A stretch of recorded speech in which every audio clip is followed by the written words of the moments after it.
Welcome to Mentorship Matters, a podcast about people who shape us, the lessons that stay with us, and our responsibility to help the next generation realize its greatest potential. I am Sloane Keane. I'm the CEO of Big Brothers Big Sisters of Orange County and the Inland Empire. Today's conversation is especially meaningful for me because my guest is more than one of the country's most respected healthcare executives. She is a friend, a role model, and someone that I am lucky to call a mentor myself. Annette Walker, you are a visionary president of City of Hope Orange County. You have twice been recognized by Modern Healthcare as one of the most influential leaders in American healthcare, and you have spent your career bringing people together to accomplish things many believed could never be done. Under your leadership, City of Hope has fundamentally transformed cancer in Orange County. In 2025, you and your team opened the county's only cancer specialty hospital, part of a 72-acre academic research campus here in Irvine that is creating a new model of care for patients and families, and coincidentally, where we are filming today. But I think most important, you are a mother of 6, a grandmother of 15, and a passionate advocate for mentorship, sponsorship, and helping people achieve their greatest potential. Annette, welcome to Mentorship Matters. It's great to be here. Thanks for having me. So I thought a great place to begin, since I've had the pleasure of hearing your story and some of our viewers maybe have not, before the titles, before the health systems, and everything you have built. Who is Annette Walker? Who were you before the leader that sits before us today? Well, I was like everybody else who might be listening.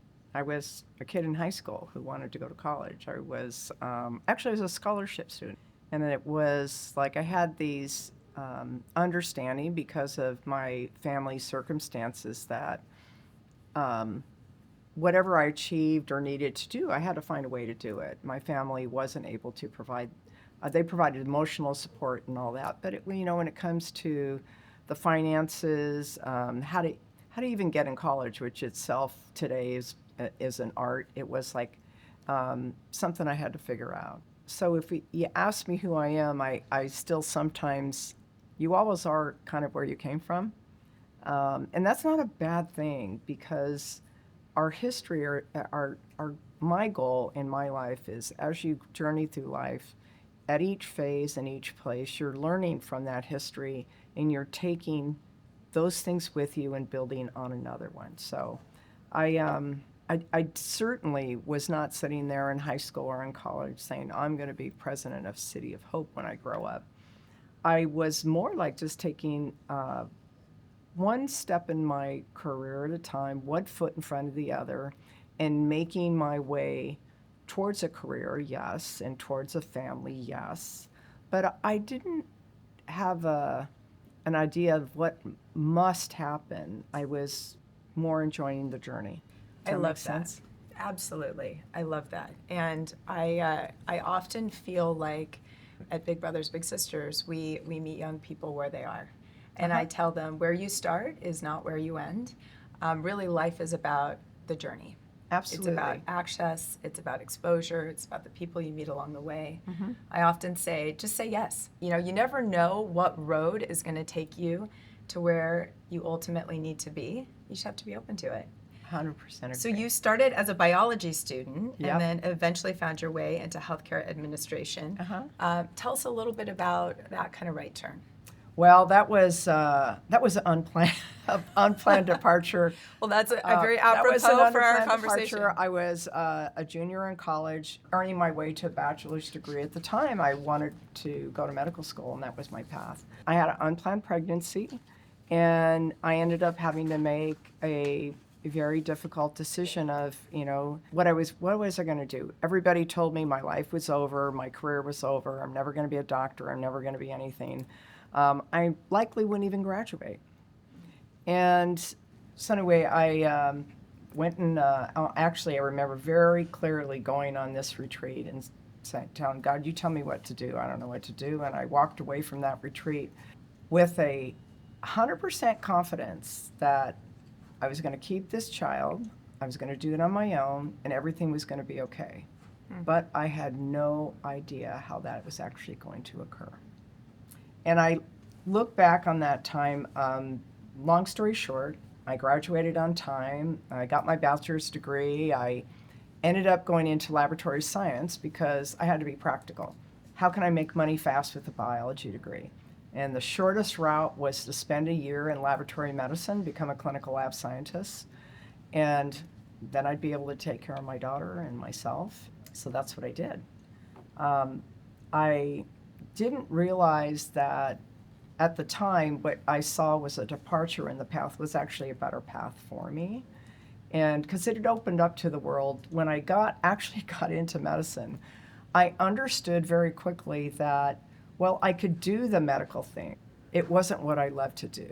I understood early that I loved to architect things. I loved to figure out how to make the lab run better.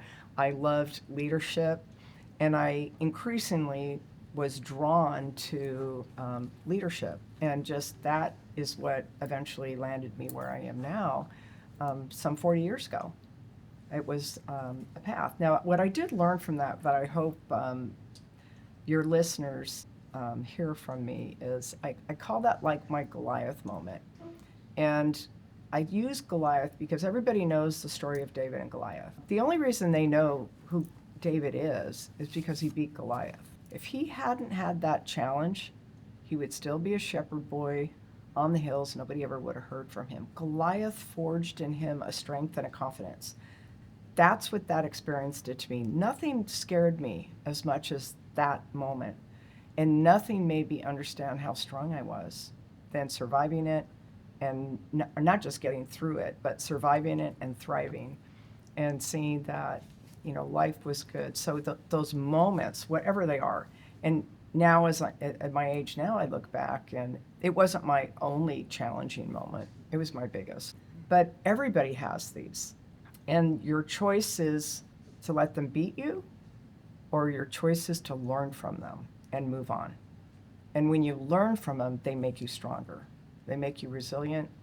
They make you looking for the next thing. But they give you a confidence and a peace that you just didn't know you had in you before. I love that. Goliath moments. Mm-hmm. That's going to be a new ism, and an Annette-ism after this. So I love that so much because I believe what I see on the daily with young people today is this struggle with perseverance. Yes. Right? We are in a quietly quitting Yeah. society where when things get tough, we sort of back out. And the only, I guess, value to age is wisdom. All the country singers will tell you wisdom is wasted on the youth. I agree. But with wisdom and age come perspective. And I think it's remarkable at an early age that you are able to dig that deep and create a sense of agency.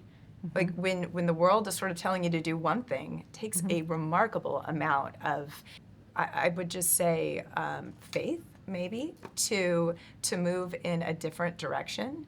And I agree with you. Once you moved through that, everything else Didn't seem that hard. didn't seem that hard, did Didn't it? seem that hard. No. And I love that. And I think that's a really important lesson for everyone to learn, that nobody's life is easy, right? No, we only, I think you've heard me say before, I think people's lives are like an iceberg. We see the top that's standing out in the water, that's shiny and pretty, but most of the iceberg is below the water. And our lives, that's where our hard work happens. Nobody's posting those below water moments on Facebook and say, oh, isn't this cool? I got fired today. Isn't this cool? I screwed up. Nobody's doing that. All they're saying is, I look good, and then they're using their facial screens to even look better. That's not real life. That's not what real people are. And I have to say, there is no single trait that I think contributes to success more than resilience. I 100% agree with you. And I was thinking as I was driving here today, so what I admire about your leadership is you're authentic and you're vulnerable in a very comedic way, right? I mean, it's like life is funny. Laugh. This morning we talk about the iceberg moments. Well, this morning I got into my car and my son spilled a milkshake over the front seat, so I couldn't even buckle my seatbelt. I had to drive here with that ding, ding, ding for like the first 15 minutes. And I'm thinking, oh my gosh, and then I'm coordinating carpool, and then I come out and I'm like, oh, the tip of the iceberg. And I love those moments where people realize life is chaotic, it's messy, and it's beautiful.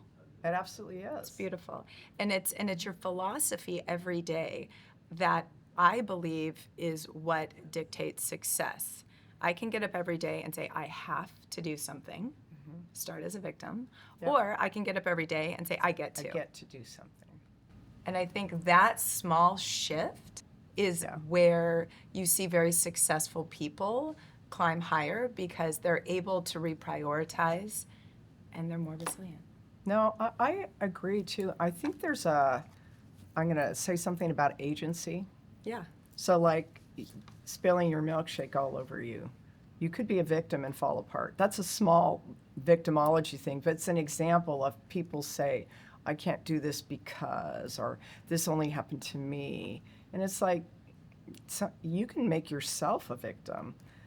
If you choose not to be a victim and you choose to say, okay, whatever's happened here, what am I going to learn from it? What's my opportunity? And move forward, there's always opportunity.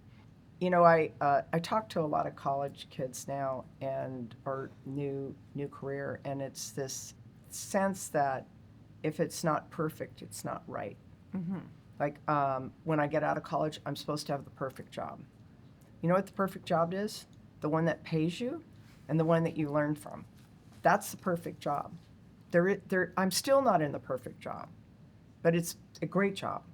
I've learned so much. I've had an opportunity to do so much, but there is no perfect job. That's interesting. So what was your first job? What was the first job you took? My first job was at Kentucky Fried Chicken.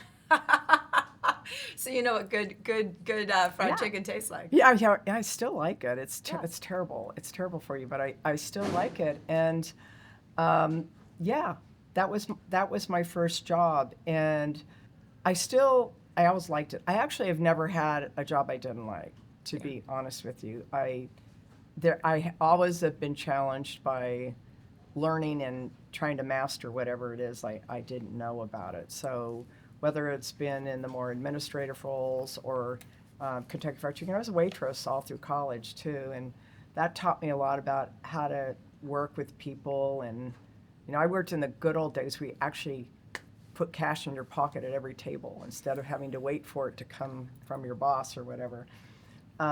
Immediate feedback was very helpful, but each one of those jobs is an opportunity in itself. Like you said, today I get to go to work. Somebody was talking to me about their kids and the challenge of when they go to college or they get married and all the stress and all this. And I said, yeah, but how would you think if they didn't want to do those things? You would be saying, oh my God, what did I do wrong that they're not trying to do things, that they're not trying to live life and trying to find all the adventures. So it's always a gift. It's always an opportunity, no matter how bleak it looks. Things are there for you to learn and to grow from and to take perhaps somewhere else at another date, but they're always there. I love that. And I would imagine, if I spoke to anyone who works with you and for you, that agency is a leadership quality, right? If you admire agency, you also probably expect it in others. Yeah. And I think as a good leader, what I've found is true empowerment is holding a bar and then coaching somebody up, right? And so as we sort of look at your leadership, you talk a little bit about mentorship and sponsorship.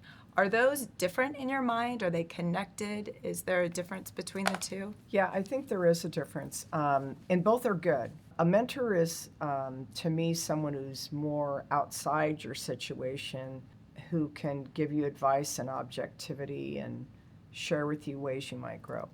A sponsor is different. They're someone who has an ability to move things for you, to talk about you when you're not in the room, to put you on a project, to give you a new role.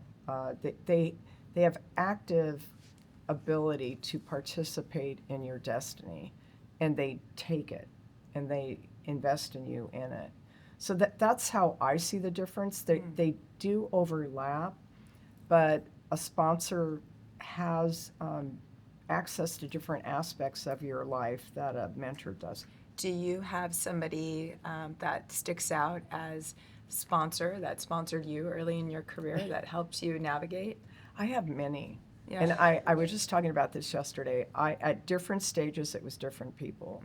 For those of you who live in the area at Saddleback Memorial, my boss there was Steve Geit, and I needed to get an advanced degree. And I had 4 kids, couldn't afford it. And he said, okay, he made a deal with me that if you go and you complete it and you stay here, I'll pay for it. And that put me on a whole different level of opportunity to go into the executive suite. Tom Collins, who also was from Memorial Care, he did it for me with exposing me and giving me opportunities to strategy, which is actually what became my real love, was strategy. Tom was the one that saw that in me and put me in a position to exercise that muscle and grow it.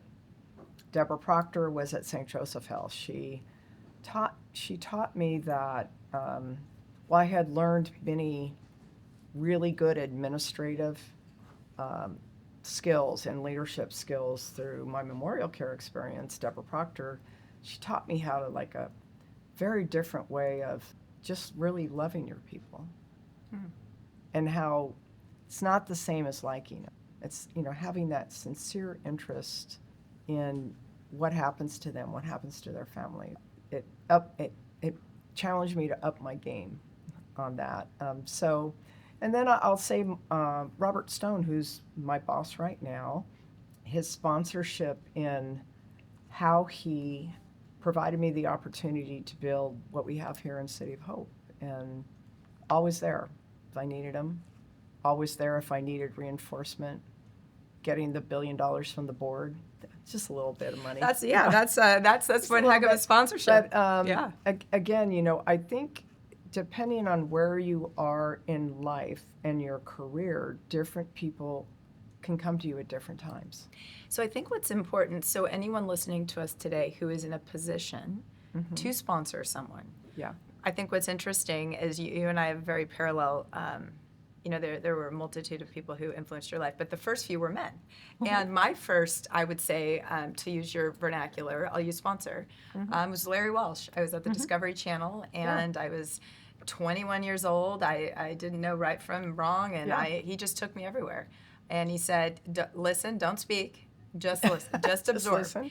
And Listen and learn. Listen and learn. And I feel like I learned more in that 1 year of how to negotiate, how to have executive presence in a room, like how to respond to questions, the value of silence, so it's interesting. So if you're in a position to sponsor someone, do it. Yeah. Right? And sometimes I think in this competitive world we're in, people feel that if I help somebody else, it might weaken my position. And I've just never been of that mentality. I'm someone who operates from an abundance.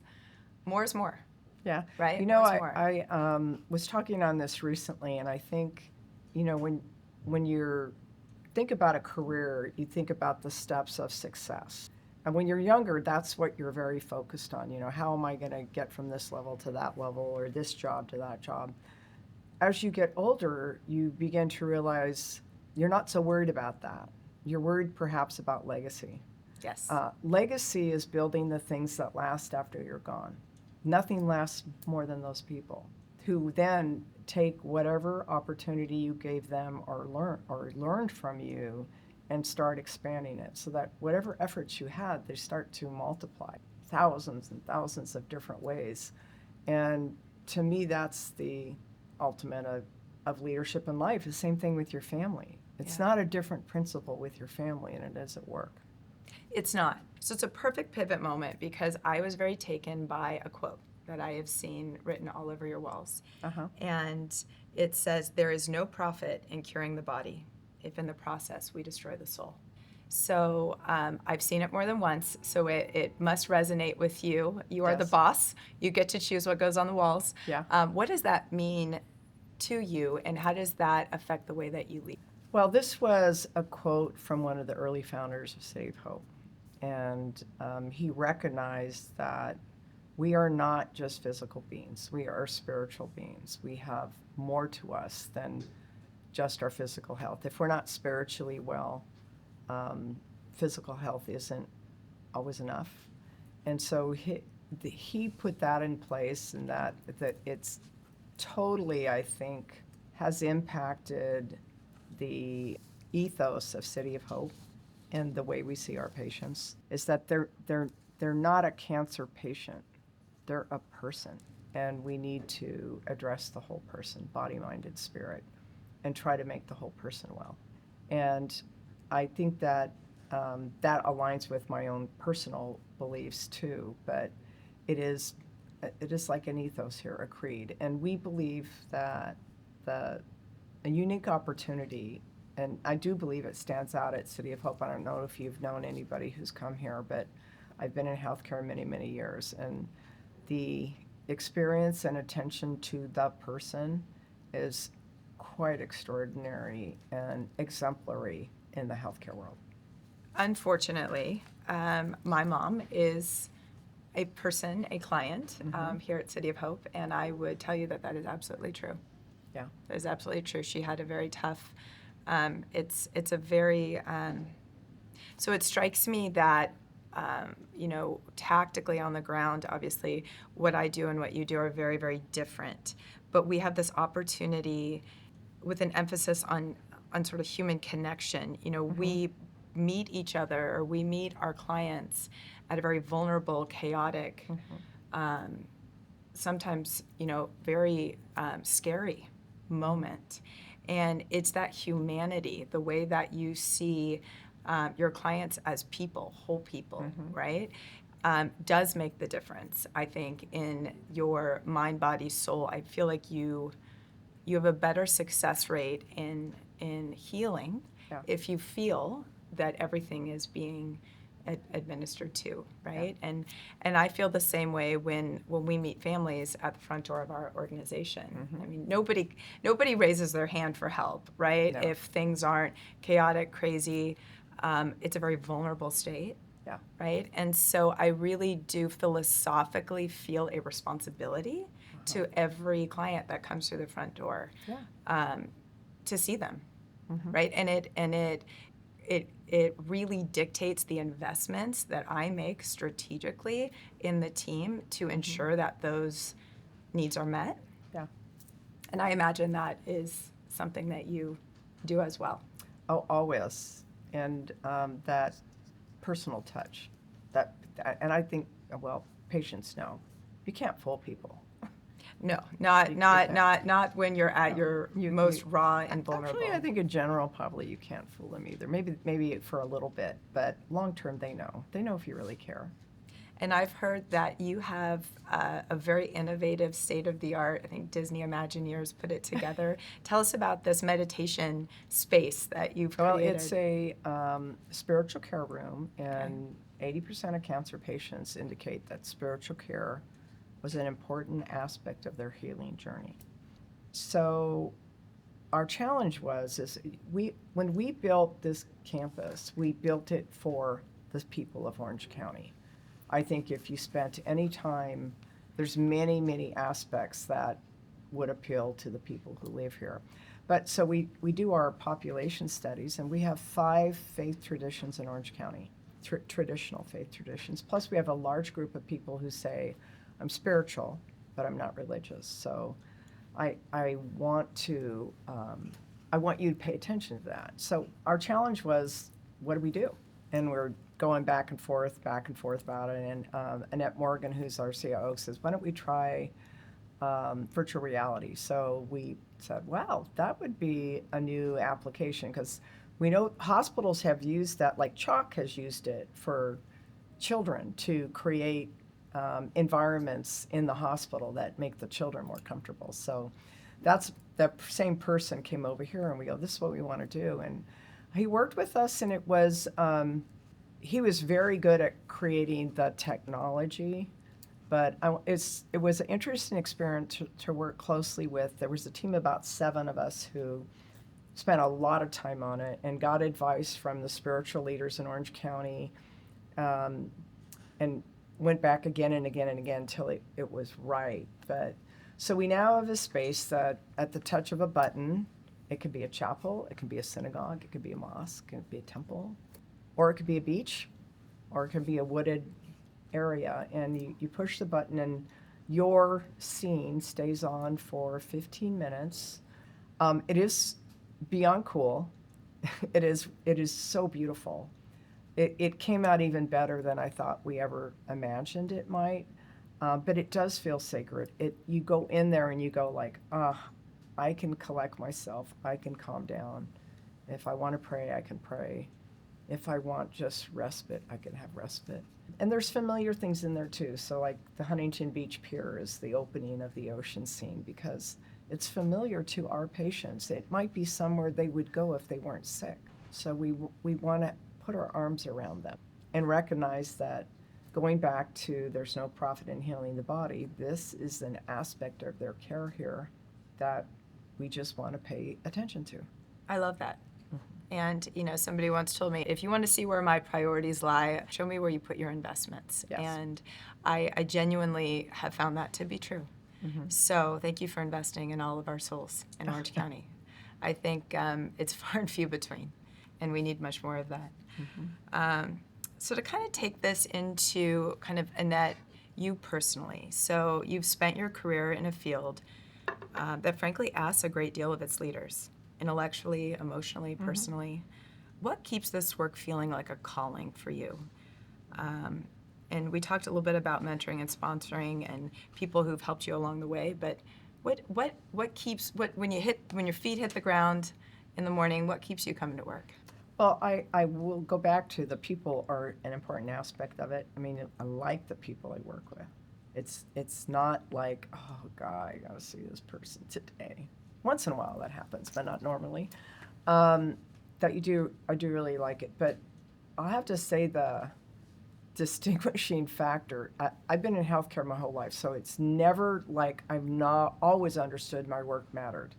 And when you're in healthcare, you're so appreciative of that, particularly when your family maybe needs services and you go like, oh my God, I'm so lucky to be in healthcare and my family to be able to access these. What's somewhere that's very different at City of Hope, that is the thing that is most fulfilling to me, is the phone calls I get from friends and family and patients and who are emails that say, I've been diagnosed, can you help me? And then our staff gets on it, and the patients know we got them. And maybe it's because those kind of patients were mixed up in all kinds of other kinds of events like orthopedic needs, or I'm going to have a baby, where they're so happy to come to the hospital and things like that, that the vulnerability that a cancer patient feels and the relief that you just can feel through the phone or through the emails of, don't worry, Sloane, we got you. We're going to help you get in. We're going to get you to the right doctor. We're going to get you in. Though that more than anything never makes me question any day of the week that it matters. It matters to be here. It matters what we accomplished here and brought to this community. I don't know that I would have taken the job. When the first call was, you want to work for City Hope, I said, I'm not driving to Los Angeles. I'm a typical Orange County person. But when they said, no, it's Orange County, I thought, wow, what an honor it would be to be part of bringing something like this to this community I've lived in for 40 years and love so much. And I knew it would matter. I did not know how much it would matter. I think that's so rewarding. Often, I mean, you've named strategy, innovation, leadership, really, there's so much of the job, and I can identify that sits on your desk. That's in finance and marketing and operations and audit and risk mitigation Oh, yeah, they're all and there. so you're running a business. You're running a business. You have a double bottom line. So do I. And it sometimes you forget in the day-to-day of the tripping from, I wonder if Zoom is good or bad, because now you can fit even more meetings into a day. And so I agree with you that the phone calls, the texts, the people that the young people who've come through our program, that I'm able to personally connect to somebody now that I know, helps screw my head back on. It's because, business is challenging, and I love it. I like to succeed, but it is in those moments that I agree with you, that you realize that everything you're doing is for a greater end.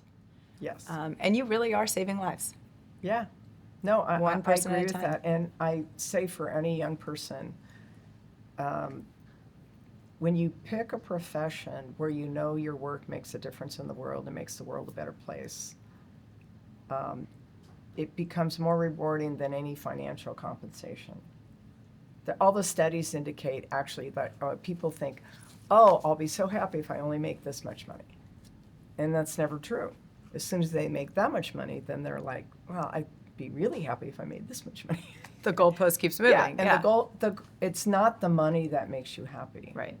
It's the making a difference that makes you happy. Yeah, and so to kind of wrap this up into a beautiful bow, you are somebody that I admire, that does life very elegantly. You have a lot of moving pieces, and I admire the way that you operate. You're about to go on a Camino with your husband.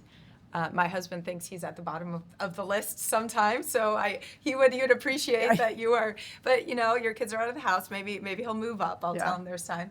So what advice do you have for young people today navigating a career in leadership? What lessons have you learned, and what would you like to impart? Well, first of all, build your life, not just your career. And I see this very often in younger people. They feel like, oh, I can't start my life until I've accomplished this, or I can't get married until I accomplish this. So I'm going to go back to my early story. I did have my daughter by myself. I did graduate by myself on time. I did end up marrying her father when she was 18 months old. And then we went on to have 5 more children. And who you choose to be your life partner is the single biggest, most important decision you will ever make. There's nothing more important than that. You will come and go from jobs. You will change your career. These kids will have 5 careers in their life. But that's the constant. Your life partner and your family.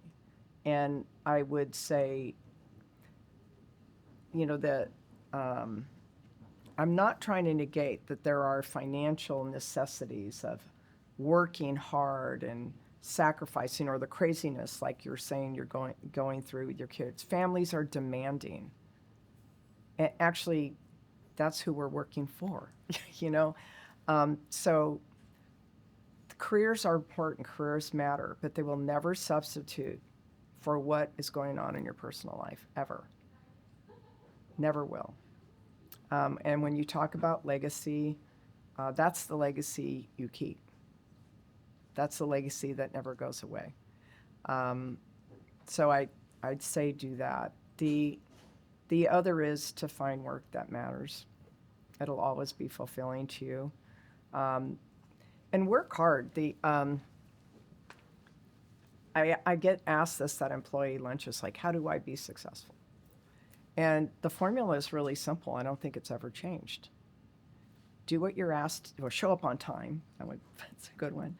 Do what you're asked to do, but do more than you're asked to do.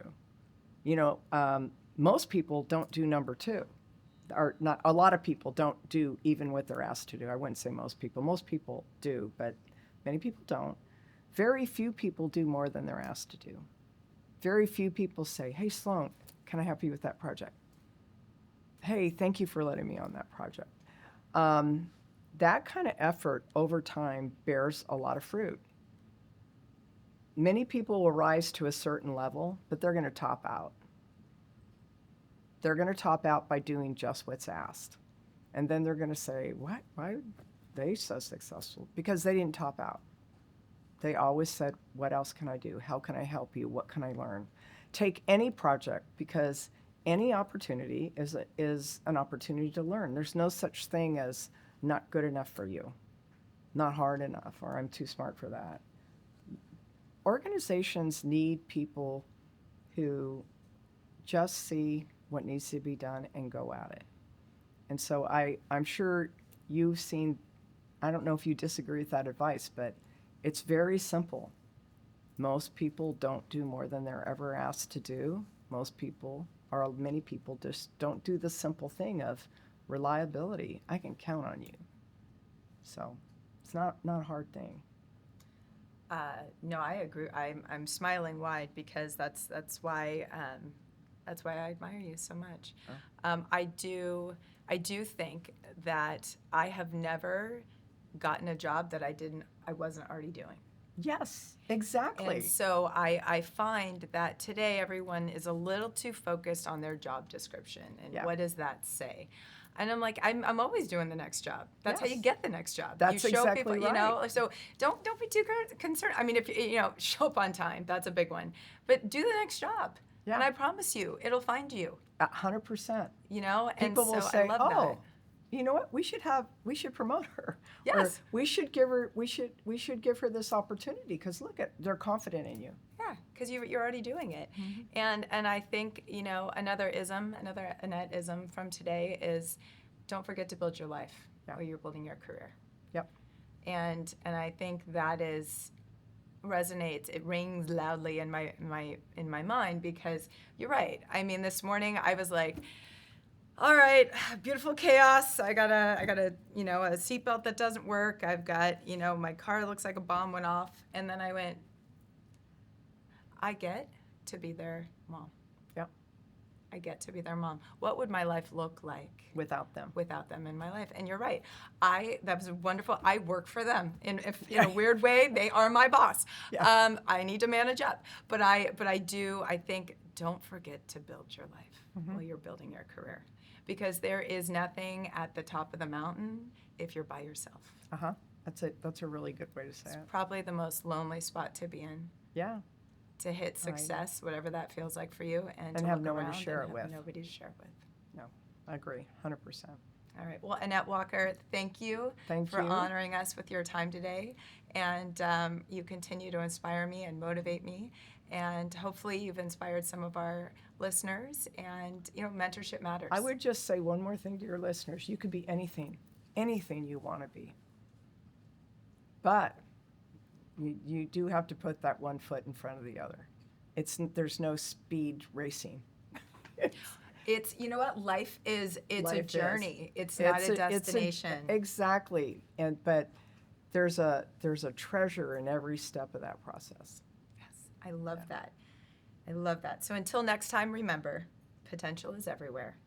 Yeah. Mentorship helps make it happen. Mm-hmm. Thank you, Annette. Thank you. Thanks for having me.